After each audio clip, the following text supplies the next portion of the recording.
Informasi lainnya pemirsa, demi memajukan riset dan inovasi, Presiden Prabowo Subianto ingin berinvestasi besar pada sektor pendidikan. Ya, hal itu ia sampaikan dalam acara pertemuan dengan 150 ilmuwan BRIN di Istana Kepresidenan Jakarta hari Kamis.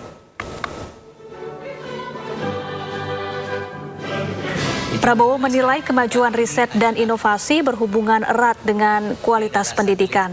Terkait hal tersebut, Prabowo mengungkap sejumlah langkah tengah disiapkan pemerintah, mulai dari memperbaiki kondisi fisik sekolah hingga membangun sekolah-sekolah unggulan bagi peserta didik berprestasi.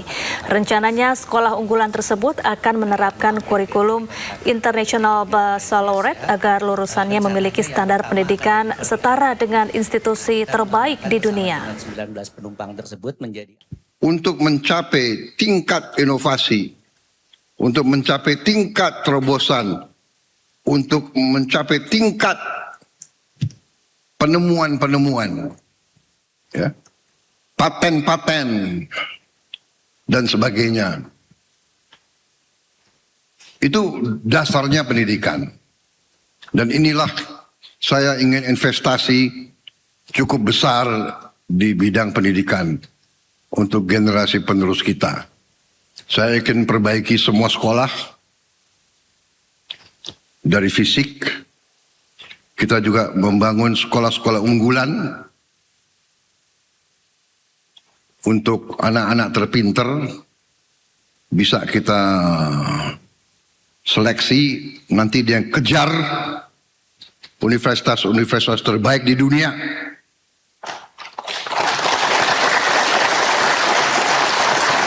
Di sekolah unggulan ini kita pakai kurikulum International Baccalaureate, IB.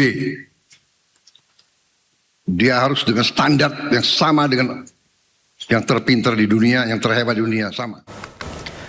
Pemirsa, menindaklanjuti temuan dan juga arahan Presiden Prabowo usai tinjau kondisi buku pelajaran di sejumlah sekolah, kini pemerintah mematangkan langkah pembaruan buku buku ajar nasional untuk jenjang SD, SMP hingga dengan SMA. Ya, Menteri Sekretaris Negara Prasetyo Hadi menjelaskan bahwa pembaruan mencakup dua aspek utama, yaitu materi pembelajaran dan kualitas fisik buku. Masalah nasionalisme kebangsaan. Nah, ini kan kaitannya dengan national character building yang sejak usia dini itu harus kita tanamkan itu. Salah satunya kan dalam bentuk buku. Kedua, mengejar ketertinggalan di bidang sains dan teknologi, basicnya adalah salah satu concern beliau adalah matematika.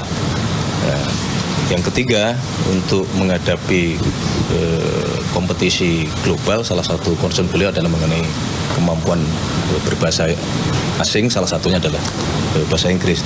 Itu yang berkenaan dengan masalah ininya ya. Kalau tampilan tadi sudah kami jelaskan. Ya, Sekretaris Kabinet Teddy Indrawijaya mendorong anak-anak yang sempat putus sekolah maupun belum pernah mengenyam pendidikan untuk kembali bersekolah dan berani memiliki cita-cita besar melalui sekolah rakyat.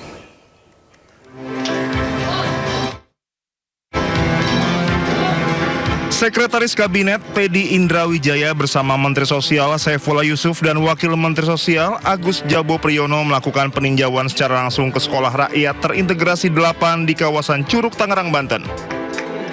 Dalam kesempatan ini, Teddy berinteraksi langsung dengan para siswa dan calon siswa, termasuk mendengarkan kisah anak-anak yang sebelumnya mengalami putus sekolah. Menurut Teddy, sekolah rakyat merupakan bagian dari upaya Presiden Prabowo Subianto memastikan seluruh anak Indonesia memperoleh kesempatan mengenyam pendidikan, termasuk mereka yang belum pernah bersekolah maupun terpaksa berhenti sekolah karena berbagai keterbatasan. Oke, jadi ini ada Kak Ipul, kakak asuh dari adik-adik sekolah rakyat se-Indonesia Raya. Kemudian ada Kak Agus Jabo. Kemudian ini ada Pak Gubernur Banten, Provinsi Banten. Tadi, ini bukan sekolah rakyat yang baru ya. Nah, ini gedung rintisan yang tadi Bapak Menteri Sosial sampaikan. Ini gedung rintisan, sudah direnov. Jadi dari gedung yang belum terlalu terpakai, kemudian dimanfaatkan untuk gimana caranya segera mungkin anak-anak yang di jalanan, yang tidak sekolah, yang putus sekolah, yang tidak pernah sekolah sama sekali di sekitar sini bisa segera sekolah. Kapan? Sekarang. Nah, untuk itu direnovasi cepat sehingga mereka tadi bersekolahlah di sini. Nah, ini adalah bagian dari 165 sekolah rakyat yang sudah dibentuk Bapak Presiden melalui Kemensos tahun lalu. Oke, kemudian tahun ini ada 100 bangunan yang baru yang kalau teman-teman media lihat di 100 kota kabupaten ada yang gedung-gedung besar itu yang lebih besar, lebih layak dan lebih memadai, ya itulah yang baru sekarang. Nah, alhamdulillah. Sementara itu, Menteri Sosial Saifullah Yusuf atau Gus Ipul mengatakan sekolah rakyat merupakan gagasan langsung Presiden Prabowo Subianto yang diperuntukkan bagi anak-anak dari keluarga paling tidak mampu, termasuk mereka yang selama ini belum memperoleh kesempatan mengakses pendidikan secara layak.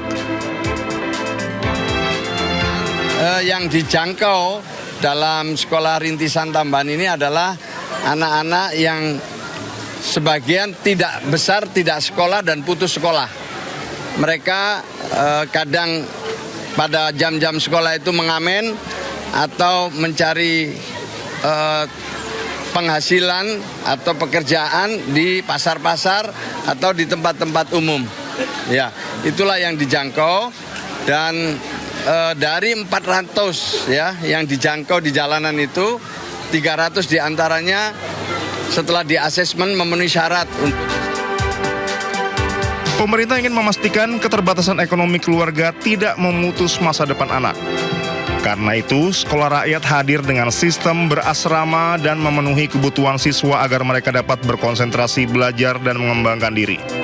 Gus Ipul menegaskan apapun latar belakang keluarganya, setiap anak memiliki nilai, potensi, dan hak yang sama untuk memperoleh masa depan yang lebih baik. Dari Tangerang, Banten, Anissa Rizkia, Yudi Permana, iNews melaporkan. Pemirsa, cegah keracunan. Badan Gizi Nasional meminta para siswa tidak membawa pulang makanan dari program Makan Bergizi Gratis.